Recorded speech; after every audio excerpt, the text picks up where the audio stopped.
হরে কৃষ্ণ কৃষ্ণ কৃষ্ণ হরে হরে, হরে রাম রাম রাম হরে হরে। এই হচ্ছে আমার শান্তির জায়গা, আমার জন্মস্থান, আমার মায়াপুর। তো এখানে আসলে যেন সত্যি মন একদম কি বলবো একদম পবিত্র হয়ে যায়, এত সুন্দর জায়গাটা।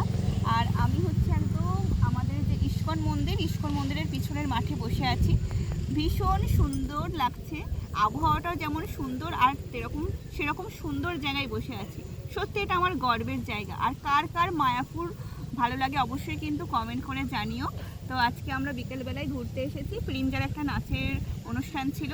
তো প্রিঞ্জাকে আমি দেখাচ্ছি, প্রিঞ্জা এখন ক্যামেরাটা ধরে আছে, ওকে আমি দেখাচ্ছি, দাঁড়াও। এই যে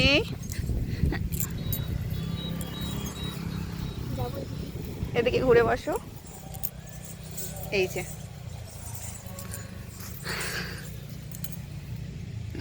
কেমন লাগছে? কেমন লাগছে? খুবই ভালো লাগছে। এত সুন্দর জায়গায় এসে আমার এত সুন্দর জায়গা মামার বাড়ি, আমার খুশি হচ্ছে মানে এটা একটা গর্বের জায়গা, মানে এত সুন্দর জায়গায় তোর মামার বাড়ি, মানে তোর সবাই বলে মায়াপুরে মামার বাড়ি, তারপর সত্যি একটা গর্ব মনে হয়। আর আমার তাহলে কীরকম গর্ব হয় বলতো, যে আমার এখানে আমার জন্মস্থান, আমি জন্মেছি। যখন বলি যে যখন কেউ জিজ্ঞাসা করে তোমার বাড়ি কোথায়, যখন বলি আমার বাড়ি মায়াপুর, তখন একটা গর্ব নিয়ে যেন বলি যে এমন একটা জায়গায় বাড়ি, সত্যি গর্ব করার মতনই। আর এখানটায় ভীষণ সুন্দর জায়গাটা না, এই যে যেখানটায় বসে আছি, এখান থেকে ভিউটা বেশ সুন্দর লাগছে।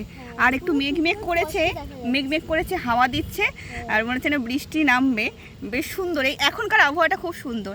এখন 6টা বাজতে যায়, ভীষণ সুন্দর। আর এখানটায় একদম ভিড় নেই, আমরা একদম পিছন দিকটাতে আছি। এই যে আমি শ্যুট করাতে এসেছিলাম।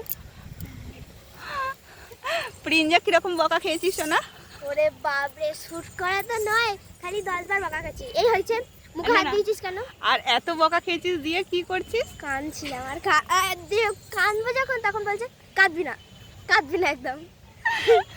আমি বকেছি, মানে বকলে তো মানুষ কাঁদে, কান্না করাও যাবে না। ওর চোখ দিয়ে জল বেরিয়ে গেছে। আমি বলছি আমি কিন্তু আর মেকআপ করাতে পারবো না। চলো এবার বাড়ি যাই। বাড়ি যাবো না, দোকানে যাব। দোকানে হচ্ছে বনু আছে আর বাবা আছে, আমরা 4 জন এসেছি, আমি, প্রিঞ্জা গুঞ্জা আর প্রিঞ্জা গুঞ্জার দাদু। চলো এবার যাই।